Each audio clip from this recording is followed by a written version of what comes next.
Bom dia a todas, a todos. Nós estamos dando início hoje ao programa Uma Janela para o Mundo, visões do programa Santiago Dantas. O programa de pós-graduação em Relações Internacionais Santiago Dantas agrega 3 instituições, a Unesp, a Unicamp e a PUC de São Paulo, num programa de pós-graduação bastante prestigiado no país e que já conta com 15 anos de existência. A proposta desse programa, Uma Janela para o Mundo, é trazer para o debate questões que afloram no campo das relações internacionais, apresentando visões alternativas, aprofundadas, abrangentes e críticas a respeito de temas que interessam a todos nós de uma maneira direta ou por vezes indiretamente. Hoje nós vamos tratar de uma temática que está aí nas manchetes dos jornais, praticamente o tempo todo, desde o ano passado, que é a política externa norte-americana, e principalmente no governo Trump. Esse programa tem um formato breve, é transmitido ao vivo. Nós teremos 30 minutos com uma exposição inicial, seguida da possibilidade de que os participantes possam encaminhar questões para o debate. Eu gostaria de aproveitar esse primeiro programa, já tivemos um programa piloto na semana passada e agora inauguramos a série do programa Uma Janela para o Mundo, agradecendo inicialmente a equipe de assessoria de imprensa da Unesp, com a coordenação entusiasmada de Oscar D'Ambrosio. Agradecer também a Ângelo Lira, nosso estudante aqui do programa, responsável pela comunicação visual do que nós estamos tratando, e também com um apoio importante, fundamental, do Instituto de Políticas Públicas e Relações Internacionais da Unesp, o IPRE. Então, o tema de hoje, a política externa dos Estados Unidos no governo Trump, traz para a cena do que nós estamos tratando questões que estão, portanto, visíveis e perceptíveis no debate internacional. O atual governo dos Estados Unidos tem se ocupado em garantir uma presença constante na mídia, até pela forma de comunicação que o presidente Trump adota, se comunicar diretamente pelas redes sociais, inclusive muitas vezes tratando de temas bastante sensíveis como a imiscuição em questões internas, até questões eleitorais, como vimos no caso das eleições presidenciais francesas. O que parece que tem faltado muitas vezes nesse tipo de comunicação é um certo tom de moderação, e muitas vezes, exatamente por esse formato e pregando esses canais, questões vão ganhando ainda uma dimensão ainda mais ampliada. Há temas fundamentais aqui a serem tratados, a relação dos Estados Unidos com o sistema internacional como um todo, mas particularmente com a China, com a Síria, com a Coreia do Norte, com a OTAN, com os países europeus, com o México, e em questões também relativas às organizações internacionais, e que muitas vezes a forma de encaminhamento, ao invés de trazer soluções para inúmeros problemas, muitas vezes é um agravamento destas questões. Talvez a única surpresa deste governo Trump seja o fato de que as promessas de campanha, em tom muitas vezes inquietantes, de fato muitas vezes tem sido a condução propriamente, tem indicado as direções das decisões políticas que estão sendo adotadas pelo governo. O que na manhã de hoje, as manchetes de jornal dão conta exatamente de possível tentativa do presidente Trump de evitar a continuidade de um processo em relação ao ex-assessor de segurança internacional, o Michael Flynn, e que possivelmente teria apresentado questões de natureza extremamente sigilosa a membros do governo russo. E o próprio Trump ainda é indicado que teria também ele diretamente feito esse tipo de apresentação de questões sensíveis a membros também e altamente confidenciais a membros e autoridades do governo russo. Para tratar dessas questões, nós contamos hoje com a presença de um especialista na área, é o professor Sebastião Velasco Cruz, da Unicamp e docente desse programa de pós-graduação, Santiago Dantas, e o atual coordenador do Instituto de Estudos sobre os Estados Unidos, o INEU. Então, obrigado, Sebastião, pela presença, pela participação nesse nosso primeiro programa, Uma Janela para o Mundo, Visões do programa Santiago Dantas. Em um dos seus mais recentes textos, você comenta sobre que seria um paradoxo, né? Existente entre o fato de que os Estados Unidos constituem-se uma grande potência econômica e militar, mas que nesse momento teria uma política externa muito aquém dessa condição e desse patamar, o que você intitulou de uma combinação esdrúxula. A questão que eu proponho para o início do nosso debate é: quais são os desdobramentos dessa perspectiva ou dessa defasagem entre esse patamar norte-americano e a sua política externa? Bom dia a todos, a todas, e eu começo agradecendo aqui o convite para participar desse programa, não é? Enfim, um marco no nosso programa de pós-graduação e um serviço que nós todos prestamos à comunidade. Em relação a essa pergunta e esse paradoxo da política americana, eu começaria dizendo que ele é mais amplo, não é tanto ou exatamente o paradoxo da política externa americana, mas da sociedade, do Estado americano, que combina esses dois elementos, não é? A maior, de longe, a maior economia do país ou do mundo, sobretudo se nós levarmos em conta não o total do PIB, mas a renda per capita, não é? Em termos de tamanho da economia, a China está chegando perto, sobretudo quando usamos uma medida que corrige o total pelo valor, não é? Pelo preço das mercadorias, não é? Em cada um dos países, mas é indiscutivelmente a economia que está à frente, na linha de vanguarda das transformações, das inovações tecnológicas e, mais ainda, diferenciado dos demais no plano militar. Então, os Estados Unidos é uma grande, mais do que uma grande, a superpotência no mundo, mas a sociedade americana, nas últimas décadas, apresenta algumas características que nós costumamos observar em países em fase diferente no desenvolvimento econômico, político, social. E, na realidade, essa expressão, que não é minha, eu extraí de um artigo, ele fazia esse paralelo entre os Estados Unidos, que tinha todos esses atributos de superpotência, mas tinha uma política argentina, não é? No sentido de uma política onde as tensões, não é, entre grupos na sociedade são muito exacerbadas e que passa a exibir sinais de fragilidade política e institucional que nós estamos acostumados a ver em outras categorias de países.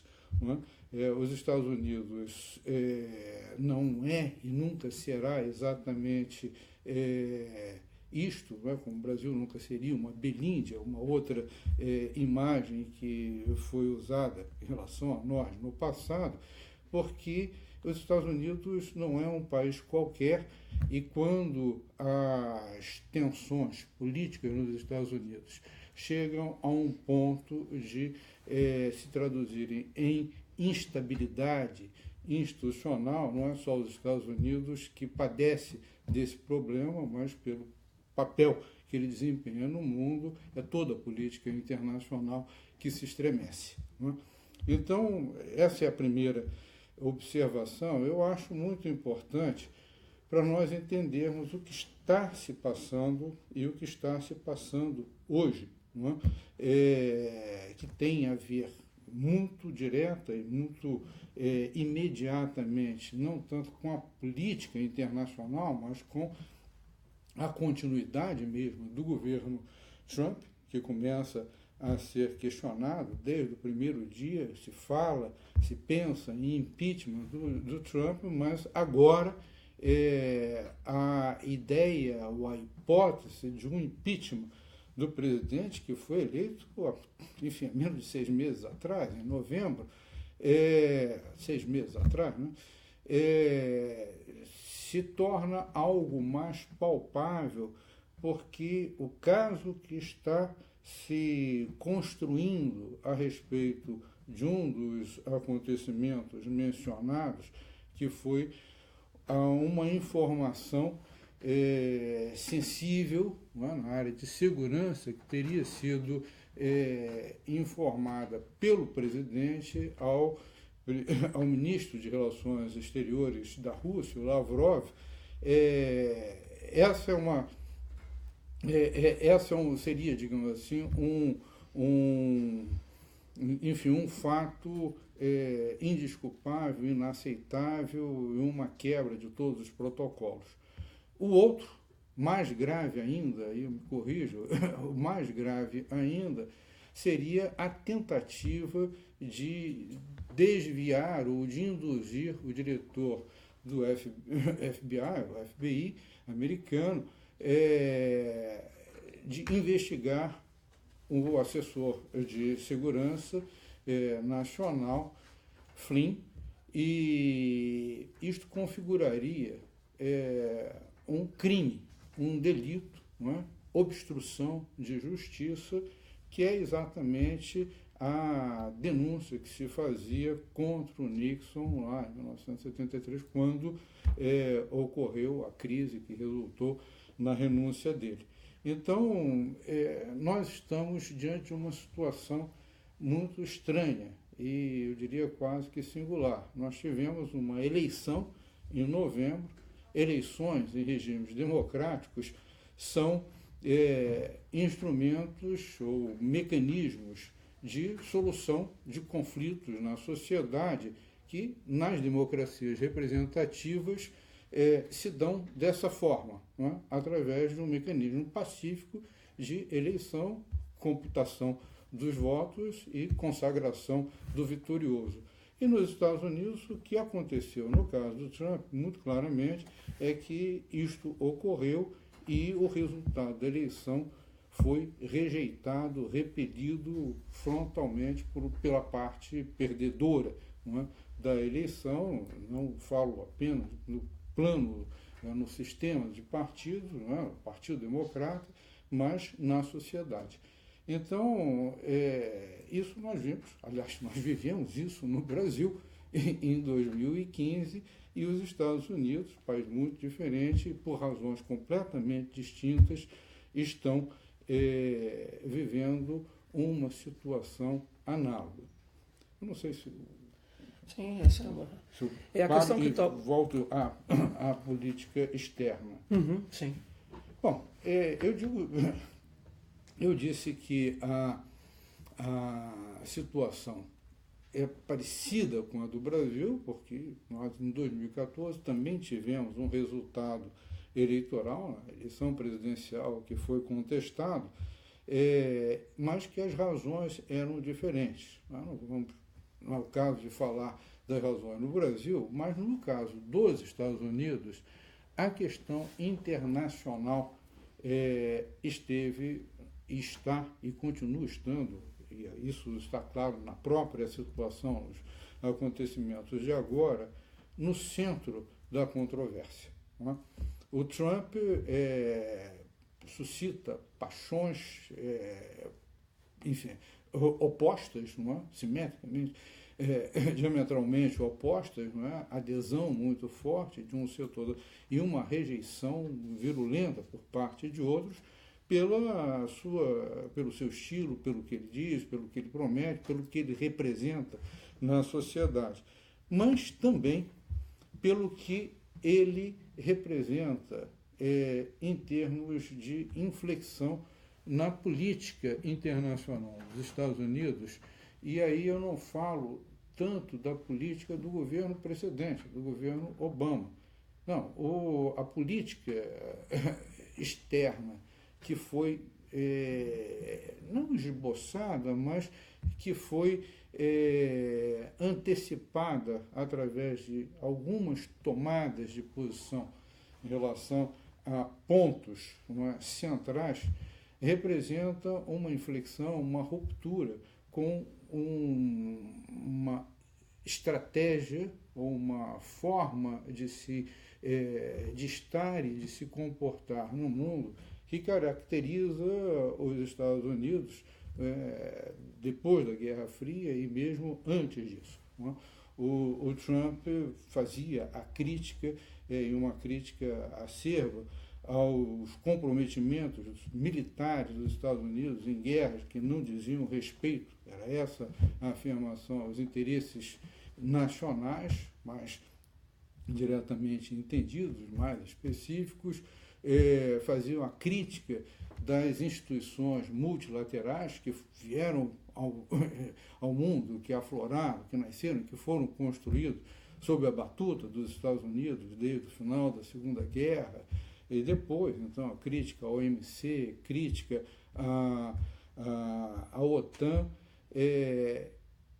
ele reunia esses dois elementos, a dimensão internacional e a dimensão doméstica da sua política, naquela forma América primeiro, não é? America First. E por isso, não é?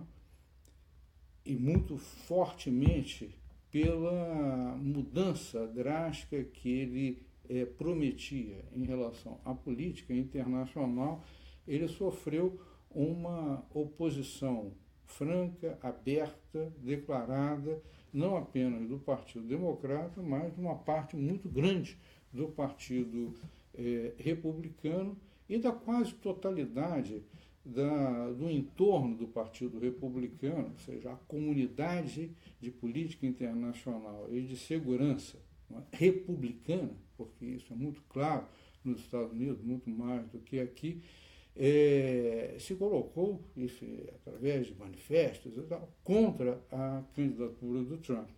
E ele assumiu o governo e manteve digamos assim, o compromisso com essas posições. Não recuou, ao contrário do que muitos esperavam. E aí entra a Rússia. Não é? Uma das inflexões críticas e mais sensíveis é exatamente a disposição de restabelecer ou de estabelecer relações colaborativas, normalizar as relações com a Rússia, o que é, enfim, um anátema para tanto o Partido Democrata americano quanto os setores predominantes do establishment republicano. Isso ficou muito exacerbado pelas acusações democratas de participação da Rússia na tentativa de interferência da Rússia no transcurso da campanha eleitoral nos Estados Unidos, em 2016. Nós já temos questões chegando do nosso público, que é muito bom. Temos uma formulação da Célia Lopes, de Marília, no estado de São Paulo, e que eu vou acrescentar, Célia, um outro aspecto também daquilo que me parece envolve o tema que você sugere. Se nós poderíamos pensar, Sebastião, que estamos vivenciando, sem buscar nenhuma antecipação ou muito menos profecias, mas uma certa forma de expressão, de um nacionalismo expresso num formato de militarismo, o que afetaria enormemente a questão da segurança internacional. E parece que é um pouco a linha da Célia, saber da real possibilidade de uma guerra mais ampliada, ela chama aqui de uma guerra mundial, em função dos conflitos entre Estados Unidos e a Coreia do Norte. E aproveito, embora é uma outra temática, mas envolvendo claramente a política externa norte-americana, a pergunta da Joana Martins, de Socorro, também do estado de São Paulo, o que esperar então a partir dos 100 dias concluídos do governo Trump, e se isso muda ou não a forma de tratamento em relação ao México. Então são duas questões aqui para seus comentários, por favor. Bom, eu começo com o início da primeira pergunta, Célia, né? O nacionalismo e o militarismo, e depois a ameaça de guerra, Coreia do Norte. Eu acho, sem dúvida, mas essa não é. Nacionalismo e militarismo não são atributos deste governo que mal começou. Né? E tampouco a crise com a Coreia do Norte é produção, não foi gestada por esse governo, obviamente. Não é? Vou dar um passo atrás para estabelecer aqui uma premissa para o nosso raciocínio e para a nossa conversa. A grande estratégia de afirmação e perpetuação, não é, dos Estados Unidos na condição, digamos assim, de superpotência singular, a unipolaridade no mundo, está assentada exatamente na ideia de reproduzir, não é, indefinidamente a supremacia militar, não é, dos Estados Unidos em relação a não só a mas a combinação de outras potências. Não é? A supremacia militar é o pressuposto da posição e o papel dos Estados Unidos no mundo. E o militarismo é um dado enfim, não só da política americana, mas da sociedade americana, o culto aos militares e aos veteranos, feridos de guerra e tal. Então, esse é um dado e basta relacionar, digamos assim, a sequência de guerras, não é? Das quais os Estados Unidos esteve presente como protagonista, e nós temos uma indicação clara do que isso significa. Isso é muito importante para as duas guerras que são relevantes para a questão da crise coreana. Primeiro, a Guerra da Coreia. Não é? A Guerra da Coreia, 1950, 1953, que, num certo sentido, nunca acabou. Não é? A guerra, não é? As hostilidades foram terminadas, cessaram com um acordo de armistício. Até hoje não há um tratado de paz que dê garantias, não é, de segurança àquela parte, ao Estado da Coreia do Norte. Apesar disto, não é, a Coreia do Norte existiu e manteve relações que variaram ao longo do tempo com sua vizinha, a Coreia do Sul, que é a Coreia, uma parte, não, milenar, que algum dia vai se reunificar, mas com a comunidade internacional e com os Estados Unidos. As relações da Coreia com o mundo e com os Estados Unidos começaram a se tornarem mais azedas, não é? E essa trajetória que leva à crise atual tem início com a outra guerra, que não tem nada a ver com a Ásia, tem a ver com o Oriente Médio, que foi o ataque injustificado, não autorizado, à invasão do Iraque em 2003.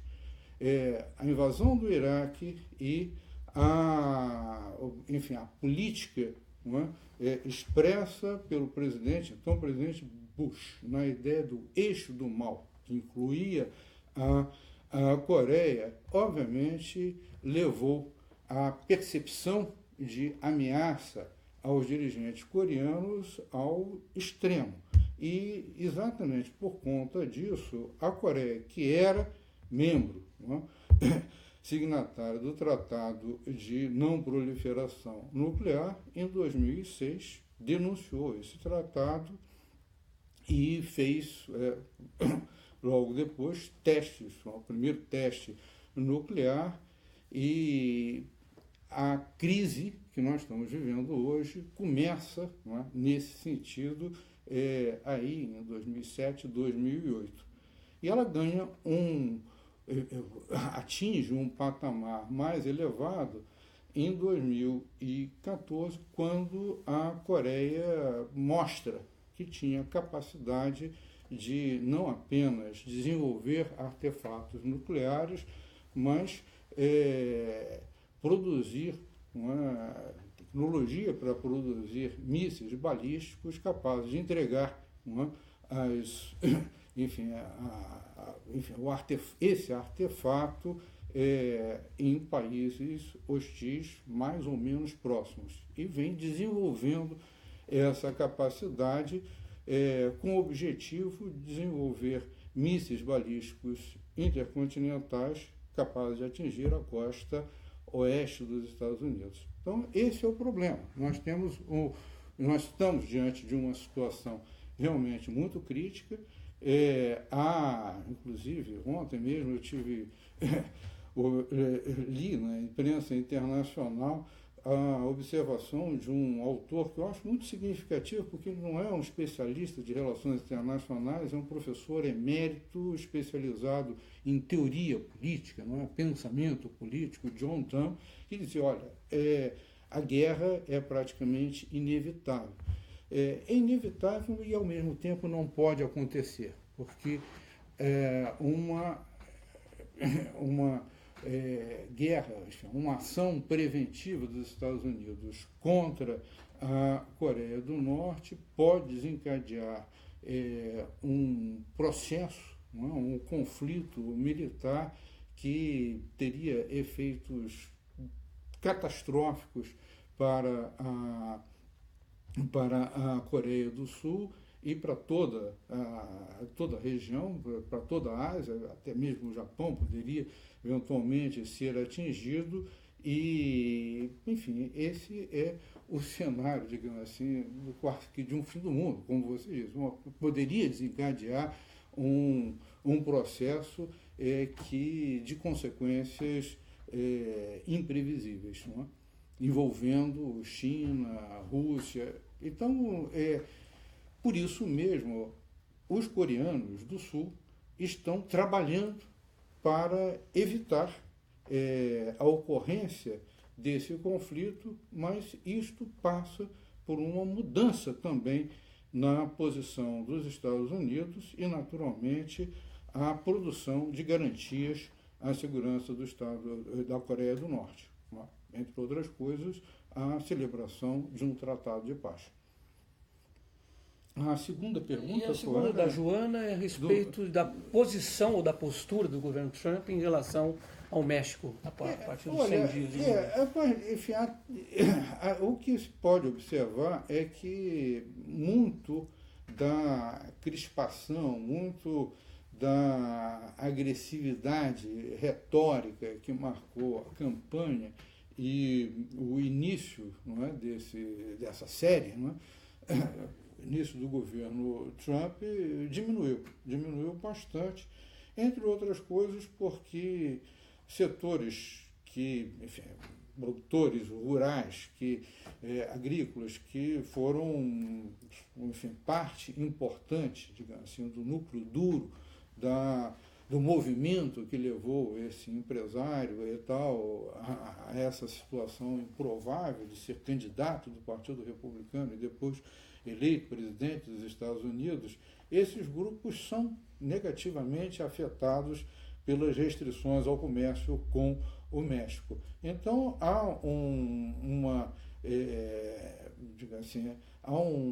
uma mobilização interna, uma negociação interna nos Estados Unidos, que envolve os setores interessados no comércio e que ganham com o acordo do NAFTA tal como ele existe, e isto, além das considerações de natureza, digamos assim, de política externa, redundam na moderação das posições do governo americano, e tudo leva a crer que estão caminhando para uma negociação, enfim, para uma solução negociada. Muito obrigado, Sebastião. Nosso formato do programa, a proposta é exatamente um programa sintético, mas tivemos a possibilidade hoje de participarmos de uma análise bastante aprofundada, a partir de perspectivas que não usualmente estão presentes na grande mídia. Então, muito grato, Sebastião, por essa oportunidade. Nós agradecemos os participantes, aqueles que estão acompanhando ao vivo, e eventualmente na sequência, quem depois for assistir o vídeo. Agradecemos também as pessoas que encaminharam questões. Por favor, continuem participando. Esse programa só faz sentido na medida em que ele levar a todos, a maioria das pessoas, se for possível, aqueles pelo menos que se interessam pelos temas de relações internacionais, que contribuam coletivamente para as análises que pretendemos levar à frente na sequência das nossas programações. Muitíssimo obrigado, um bom dia a todas e a todos. Obrigado também, foi um prazer.